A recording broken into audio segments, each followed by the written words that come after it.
More than 100,000 migrants have made the dangerous journey across the Mediterranean so far this year, and more than 2,000 have died or gone missing. Many of these people are from Asia, including Bangladesh, Afghanistan, and Pakistan. 90% of migrants who enter the European Union pay human smugglers who overpromise and underdeliver, often with deadly consequences. Looking at the footage of these boats, you may wonder why people sign up for such a deadly trip. There are many reasons, but one is because of disinformation and misinformation online. And let's get more on this from DW reporter Binish Javed. Binish, how are human traffickers using social media? Melissa, they are all over social media. They have presence on YouTube, on Facebook, and very actively working on TikTok. And often from accounts that appear to be of human smugglers, regularly video content is uploaded. And on these videos, you can see migrants sometimes getting out of cars, out of trucks, or sometimes walking into the country that they were promised by human traffickers. And in some of the videos, these migrants are giving testimonies and telling that, they're introducing themselves and saying that we have safely reached Austria or Italy. And then the human traffickers ask them about the services, and they use this term known as game, which they refer to the illegal journey that they get from the... As you mean, like, you've got game, he's got game? Yes. So basically, human traffickers are known by their game. And so they would say that, his game is very professional. His game is very comfortable. And they also use words like donkey, like taxi. So all of these terms are being used in this business. And human traffickers are making these convincing videos, trying to establish their credibility that they are offering best services of illegal migration. This journey costs a lot of money.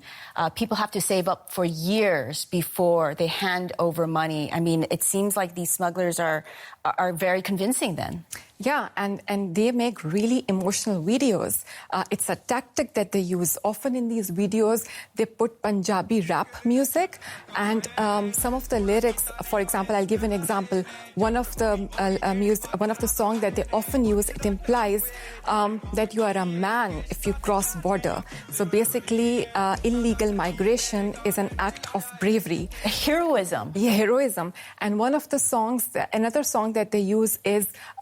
it implies that it requires a lot of courage and a big heart to become part of the game. Because who wants to suffer alone? Who wants to live alone? But you have to do it to provide for your family. So basically, they romanticize the concept of migration. And these songs are not only used by human smugglers on their videos, but also by migrants who are taking these journeys. And a lot of people are following these accounts and getting inspired and believing that it's a fantasy world out there. You talk about a lot of people following these accounts. Would it be easy for someone like me or you to follow these accounts? Yes, Melissa, it's not so difficult. Actually, I did it. So I created an account and I started following a few human smugglers, and I contacted one of them and I asked for a particular service of game. And I used this word that, is there a game available from one destination to another? And I was promised. And I was told that, whatever services I would need, they will provide me those services. And I was surprised how easy it was for me to contact a human smuggler. Often on Facebook and on YouTube and also on TikTok, you see people commenting on these videos, and there is a communication going on between human smuggler and people.